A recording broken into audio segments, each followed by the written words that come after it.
Bien, on continue notre programme avec le Big Entretien et j'ai le plaisir d'accueillir Alain Taravella, qui est le fondateur du groupe Altarea. Alain, bonjour. Installez-vous. Pour parler un petit peu de la ville de demain, de la ville pour les jeunes, sur les trois thématiques qu'on a abordées, quand bien même elles ne plaisent pas à Jordan, mais habiter, travailler, consommer, pour voir aussi comment un groupe tel qu'Altarea fait pivoter son offre, ou pas, fait pivoter son offre de services et son offre immobilière pour répondre à la demande de ces nouvelles générations.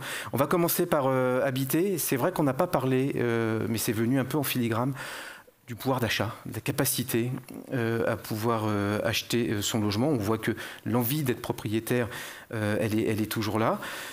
Mais on voit bien que le monde a changé, que les taux d'intérêt ont légèrement grimpé, quand bien même ils risquent de baisser un petit peu cet après-midi, mais un petit peu simplement. Je voulais savoir comment Altarea et Cogedim s'étaient adaptés à cette nouvelle donne et notamment comment on peut s'adresser aux primo-accédants. Oui, bonjour à tous. Quelque part, bienvenue chez Altarea, puisque oui, nous sommes chez nous ici. Avant de répondre à votre question, c'est une façon d'y répondre. Je voudrais faire ma réflexion sur votre enquête. Je dirais il y a une première chose qui est de voir que les jeunes, finalement, raisonnent en matière d'immobilier, de logement comme les vieux. Ils veulent leur logement. Après, à la marge, un peu de co-living, un peu de ci, un peu de ça. Ils veulent leur logement, à eux. Donc, il n'y a pas beaucoup de changements. Et puis, il y a quand même un grand manque dans votre enquête, c'est le pouvoir d'achat.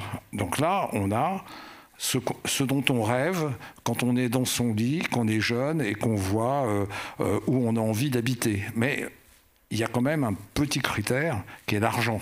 Voilà. Donc, je pense que le devoir de personnes comme nous, de professionnels, et je dirais avant même de parler de la ville, des balcons, des espaces partagés, des espaces verts, de la biodiversité, tout ça est important. C'est ce que veulent les jeunes et les moins jeunes, c'est un appartement où ils puissent habiter et qu'ils aient la capacité de se le payer en achat ou en location. C'est quand même un point fondamental. Et tout le monde raisonne sur la ville. Personne, très peu, partent des besoins des Français. Les Français, aujourd'hui, les jeunes, ils sont un ou deux, parfois trois, avec un enfant, et quatre, très, très peu. Ils sont souvent, à 30 ans, déjà divorcés ou déjà séparés, avec un enfant.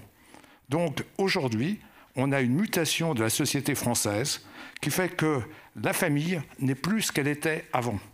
Le nombre de personnes par logement, aujourd'hui, c'est 2,1. C'était, il y a 30 ans, 3,6. Donc, déjà, il faut que tout le monde, les architectes, les maires, les promoteurs, se disent quand on doit raisonner en fonction des besoins, nous, ce qu'on appelle du client, mais des besoins des Français. Donc, c'est quand même un point fondamental. Tout le monde, c'est très important, la ville et tout. Et je pense que le groupe Altarea contribue beaucoup à cette réflexion, mais aujourd'hui, je dirais notre volonté, quelque part ma croisade, la croisade de notre groupe, c'est de faire comprendre à tout le monde qu'on doit faire des logements adaptés aux besoins des gens, pas aux besoins tels que l'imagine tel maire ou tel aménageur. Non, les besoins des gens. Quand vous avez un couple il a envie d'acheter un appartement, il a envie d'acheter un petit appartement pour démarrer, puis après, il commence à rembourser ses mensualités, il pourra peut-être en acheter un grand. Ce n'est pas de dire, moi, dans ma ville, oui, je sais, moi, j'ai eu des maires qui m'ont dit, Oui, bien sûr, il y a moins de gens maintenant. On a besoin de petits logements, mais pas chez moi. Pas chez moi. Chez moi, ils veulent des grands appartements. Ça n'existe pas.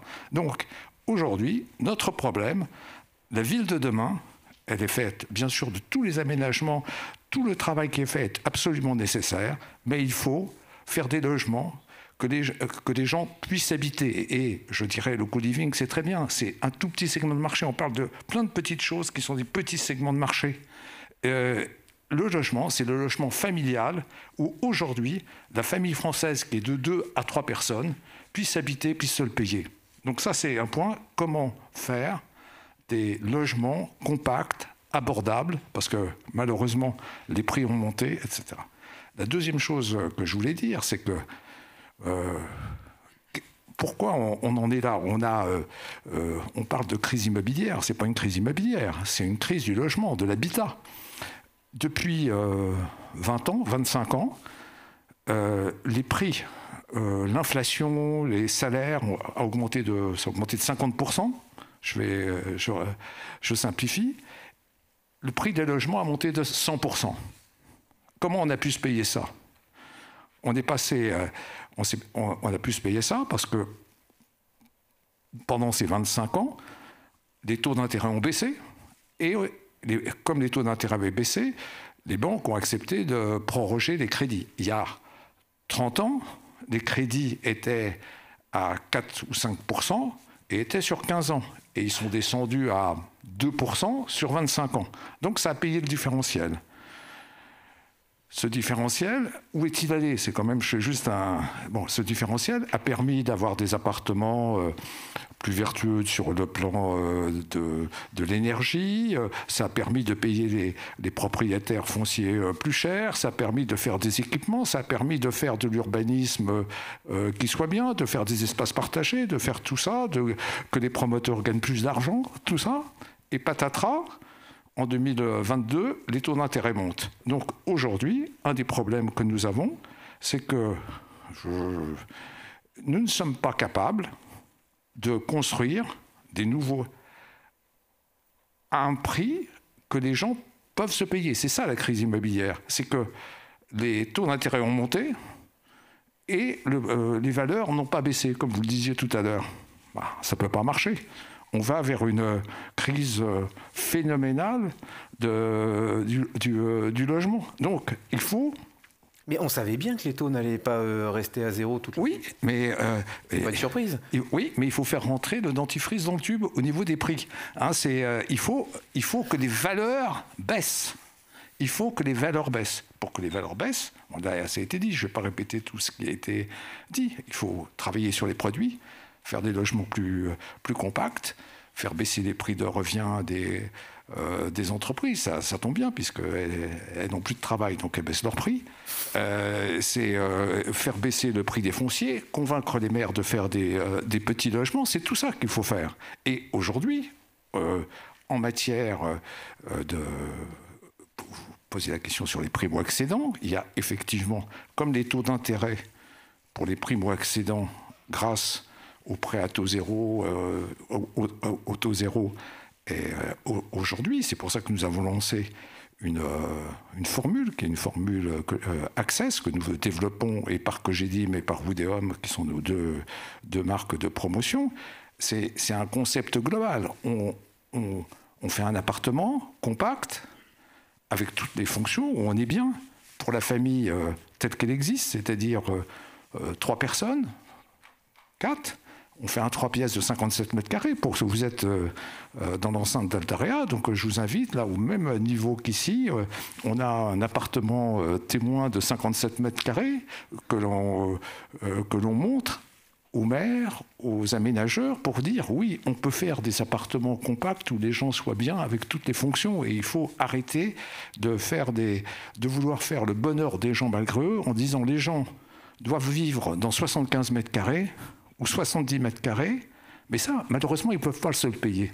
Donc nous, on fait quelque chose qu'ils peuvent se payer. Donc aujourd'hui, en matière de primo-accession, quand on regarde le prêt à taux zéro, qui couvre 50% du prix, quand le prix est serré, avec effectivement les banques qui se remettent à vouloir aller vers la clientèle jeune, hein, donc ils font des prêts à taux zéro complémentaires avec des prêts complémentaires. Nous, on a sorti un produit où on réussit à offrir plutôt aux jeunes qui, quelque part, n'en reviennent pas, de dire vous pouvez acheter votre appartement sans un sou d'apport personnel, vous ne payez rien avant d'être entré dans les lieux, c'est-à-dire dans 3 ans, une fois que l'immeuble sera livré. Donc on neutralise presque le loyer et le... Voilà, et on vous offre la mensualité est grosso modo égale au prix du loyer. Et c'est possible. En primo-accession, grâce au prêt à taux zéro, c'est possible. Donc, après, pour que ça soit possible, il faut aussi avoir des appartements qui soient bien étudiés, négocier les prix. Donc c'est possible. Aujourd'hui, loger les jeunes dans des appartements tels qu'ils les veulent, si tous les donneurs d'ordre le veulent bien, parce que c'est quand même ça le sujet, c'est possible. Voilà. Qu'est-ce qui bloque aujourd'hui ? Les maires ? Des maires, pas les maires, des maires. Hein, bon. Mais c'est nous tous qui bloquons. C'est nous tous. Qui a envie de logements qu'on construise près de chez soi? Tout le monde est égoïste. Tout le monde est égoïste. Les maires, des maires, ne reflètent que notre volonté à tous, qui est qu'aujourd'hui, sur un plan sociétal, la construction n'est pas bien vue. On s'occupe effectivement. Je suis pas, je dirais, c'est clair. Notre groupe, je pense, le démontre. On est exemplaire en matière d'environnement, sur tout ce qu'on fait. Mais aujourd'hui, c'est moins les maires que certaines sociétés de management se préoccupent plus de la grenouille qu'il faut sauvegarder que du bien-être des gens qui doivent vivre dans les appartements et de la possibilité pour eux de le faire.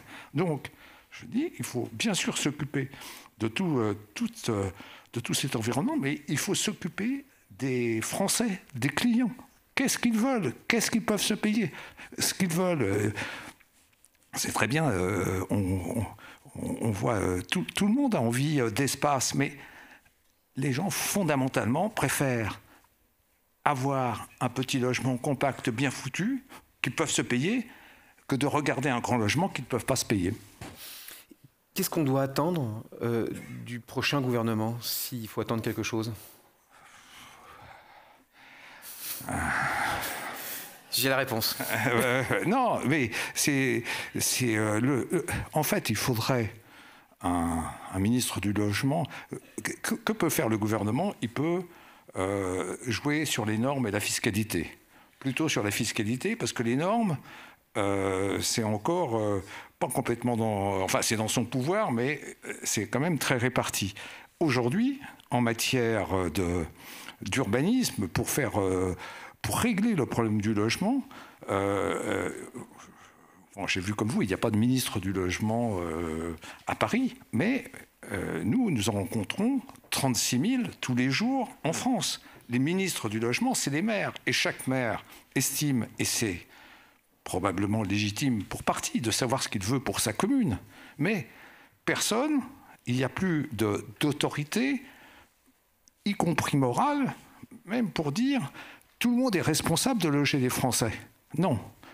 Tel maire, il est responsable de ce qui se passe dans sa commune et de la façon dont il voit sa commune pour le bonheur de ses administrés. Des gens qui votent pour lui aujourd'hui, des gens qui votent pour lui demain ne sont pas là. Je suis en train de... Voilà,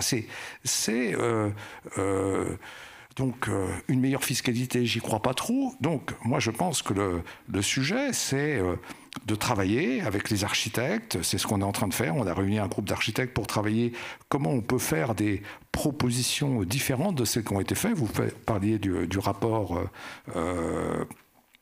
Leclerc-Girometti il y a 4 ans.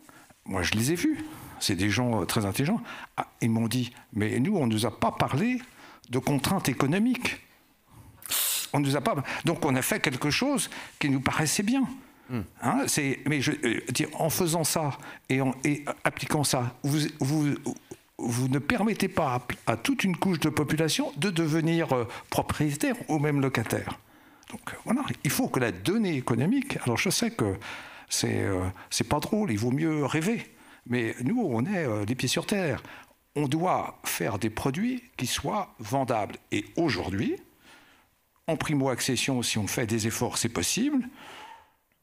Quand on n'est pas secondo-accession, c'est plus dur. Et on va, mais je l'ai dit, écrit, on va faire peut-être 200 000, 220 000 logements en France, au lieu de 360 000. Bon, voilà. Et comment ça va se régler? Il faut que l'inflation, qu'il y ait une inflation des revenus, donc peut-être qu'on va avoir un petit peu ça. Il faut que les prix baissent. On va pas pouvoir offrir aux jeunes d'aujourd'hui ce qu'on a pu offrir aux jeunes il y a 20 ou 25 ans. Malheureusement, il va falloir faire des voilà. Ils vont pas apprécier. Ils vont se révolter. Ils vont pas apprécier. Les personnes sont logiques. Elles savent des contraintes financières. Les problèmes de pouvoir d'achat, tout le monde les a dans tous les domaines. En matière immobilière, c'est le principal investissement d'un couple. Donc c'est normal qu'il y ait encore plus... Oui, il y a des problèmes de pouvoir d'achat global et il y a des problèmes de pouvoir d'achat immobilier. Est-ce que ça doit être un combat de tous les promoteurs de pouvoir loger les Français? Est-ce que finalement, je ne sais pas, la FPI se trompe en demandant régulièrement de remettre un dispositif fiscal, de remettre un Pinel 2? Elle ne se trompe pas. Si on a un dispositif fiscal, nous prenons. Moi, les gens d'Altarea savent ma doctrine. Aide-toi, le ciel ne t'aidera pas. Donc, si le ciel finit par envoyer des mesures fiscales, on prendra bien volontiers. Mais... il faut quand même se rendre compte d'une chose, c'est que nous tous, on est quand même un des principaux promoteurs français, disons. Bon, on va réduire notre production. On ne peut plus construire comme on construisait avant. Ça ne passe pas. Alors ça passe en partie. Nous, on a baissé notre production entre le point haut et le point bas de 40%. Mais il y en a qui baissent de 50, 60%. Ça ne va pas revenir demain matin. Et on ne va pas pouvoir, on l'a affiché, on a vendu, on a perdu de l'argent parce qu'on s'était engagé dans des opérations, on a passé des provisions. Mais demain, je ne vais pas, moi, donner des instructions à mes équipes pour faire des logements dont le prix de revient est supérieur au prix de vente. C'est le cas, pour un certain nombre de cas. Donc, oui, c'est pour ça que je pense que, c'est une question que vous m'avez proposée, que la crise va durer quand même un certain temps, le temps de se réajuster. Et ça suppose que, vous posez la question du ministre, qu'il y ait quelqu'un qui soit conscient du problème de logement et qui fasse comprendre à tout le monde, alors c'est là où je suis peut-être idéaliste, que des modifications de comportement doivent intervenir. Et il faut que tout le monde, les architectes, les promoteurs, les journalistes, aillent dans le même sens. Voilà. Très clair. Il me reste 2 minutes pour parler du travail et du commerce. Juste sur le bureau, parce que Altarea a fait des très beaux bureaux. On continue? Ben oui. L'analyse du bureau, on a l'impression qu'on est dans un momentum, et Charles-Emmanuel en parlait, que vous avez traversé aussi avec le commerce, d'une forme de bashing. Aujourd'hui, vous le ressentez attendez, c'est pas du bashing. Aujourd'hui, construire des nouveaux bureaux n'est pas rentable. Alors, si, nous, on construit pas mal en province, puisque c'est plutôt des coûts plus bas, mais à Paris, c'est pas rentable. Et je le dis clairement, il faut le dire, il y a trop de bureaux. Et il y a trop de mauvais bureaux. Donc, il faut transformer des bureaux qui peuvent l'être. C'est ce qu'on fait, nous, principalement. On travaille sur... On a des très gros projets de bureaux, mais qui sont des projets de transformation de bureaux existants. Mais après, il y a trop de bureaux. Donc, il se construira des bureaux neufs dans certaines zones, comme il se construit des centres commerciaux dans certaines zones, pour répondre à des besoins ponctuels. Mais les bureaux de demain sont déjà là. Il faut les transformer. Il y a trop de commerces aussi ? Les commerces, il n'y a pas trop de commerces, puisqu'on n'en construit plus, ou quasiment plus. Oui. Donc, on est arrivé à... vous savez, sur le commerce, ce qui est intéressant, c'est qu'on a eu un stress case complet qui était le confinement de 2020, où les commerces ont fermé, les centres commerciaux ont fermé. Bon, et on a cru que c'était la fin du monde, puisque tout le monde nous disait... non seulement les gens ne sont pas là aujourd'hui parce que c'est fermé, mais ils ne reviendront pas demain. Ils sont revenus en termes de fréquentation, nous dépassons la fréquentation de 2019. Donc c'est positif, mais il y a le e-commerce qui se stabilise. On ne va pas construire des masses de commerce dans les 10 prochaines années, comme on ne construira pas des masses de bureaux dans les 10 prochaines années. Par contre, il faudrait construire des masses de logements. Et par contre, il faut construire des masses de logements, oui. Bon, très bien. Merci en tout cas pour cette vision et cette analyse. On peut l'applaudir et on passe. Merci Alain.